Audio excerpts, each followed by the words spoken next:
Fuck me anytime, it's Edson!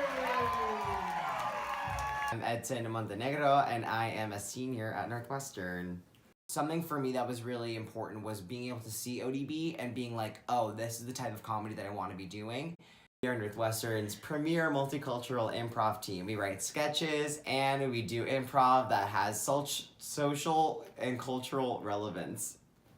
I pride myself on being a Central American gay comedian on campus, and what's really important to me is to get my voice out there and to make sure that I not only am infusing what I'm performing and what I'm doing, what I'm writing with my background, but also as a way to advocate for those communities on campus. Something that I pride myself in is that there are certain things that I can say and certain things that I can joke about and certain things that I can do that other people on this campus can't. Oh, well, in that case, let me just grab my lubricant really quickly.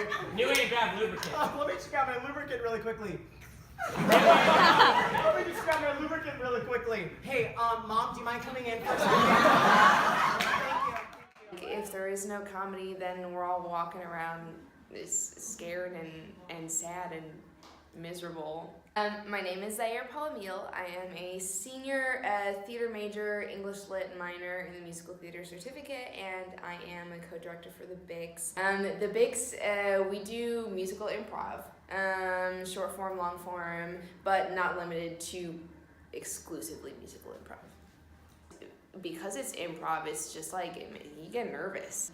You just like have to like put your best foot forward and like know that like your team is gonna support you. What I love about the Mix is like everyone's ability to pull a song out of thin air, and again with improvising, that's one thing, but then to like add music to it is insane. What we do is literally crazy. I just am so happy that I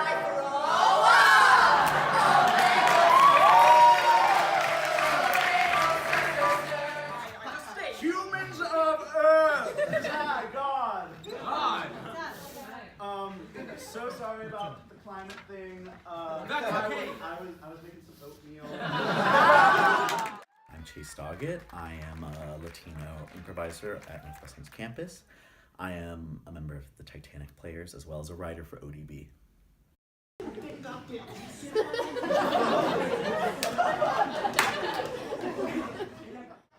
Three words to describe improv comedy are trust, risk, and creativity.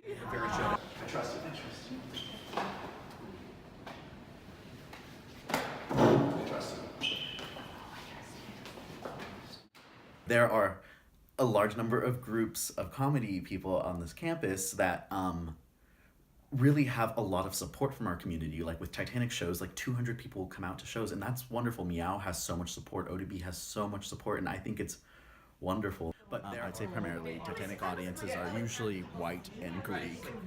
Parents sometimes, and there's some diversity, but it's usually white and Greek, especially in the first couple rows, and those are the loudest ones and usually controlling the piece. I do not perform that often with Latinx comedians. Wow. Never.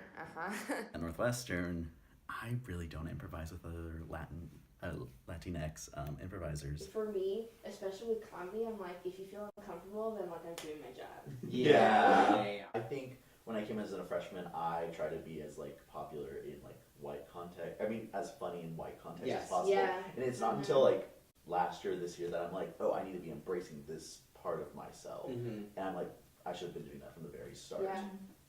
Exactly.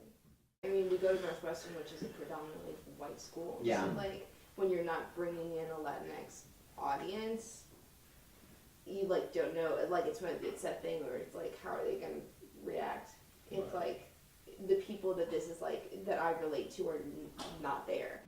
I think the hardest part for people of color to come out into these audition rooms is, I think for me, I'm speaking personally here, is like the thought that I'm not white enough or I'm not what you're looking for. And I think that thought can be paralyzing. Like when you're doing improv, it's hard Yeah. to be like, you know what, I'm gonna go for something that I know is not gonna get a laugh, or people are gonna be silent for this or be uncomfortable. Yeah. It's hard. And so I think like when I'm on stage, I just get so scared and I just play to what I think will be seen as funny. Yeah. What it makes me think about, and like it kind of like gets under my skin when I think about it, it's like, why do we feel the need to like create this type of like comedy or content for like white eyes? Like that's just kind of what that makes me think of, because like I shouldn't have to like mold my story or mold a scene so like some like guy named Frank like enjoys it, you know what I mean? Like I don't think that like is the purpose of it.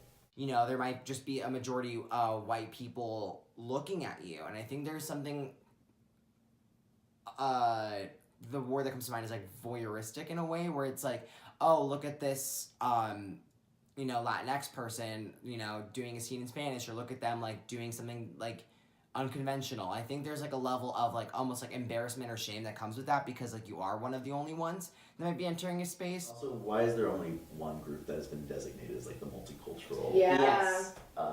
group for comedy? It feels like everything else is predominantly white. That's a very interesting question. The first thing that came to mind is like, oh, this is the first time on stage I would be able to like parody my mother on stage. Yes. Or my grandmother. Yes. And like feel comfortable doing it, because I think I would feel comfortable with y'all grabbing alongside. Yeah, that's what I was thinking. The first thing that came to mind was just like comfortable, and like not to say that I'm not comfortable performing with the bigs, but like comfortable in like a home way. Yeah. I have wanted to do a scene with a chancla for so long, and like I have wanted just that suggestion from anybody, and it has not arisen, but I'm waiting for the moment. But that is like there are like little emblems and like phrases and like personalities that just ring true. It's not appropriative; it's celebratory, and I think that's the most important thing for people to take home. Even if you're queer, even if you're Latinx, like there are certain things that like you have power and agency now to do, and being able to explore those things and almost poke fun at the expectations of the audience or the white eyes that might be watching you, then just poke fun at that, because I think that's the beauty. Right. Like I'm just thinking of like the grandmas and the aunts that just gossip all the time. We don't really get to unlock that. Yeah. The food that we That was- talk yeah. about. I keep thinking about food. My mind keeps going. Like forcing of food. Yes. Like, Yes. Are you hungry? Like.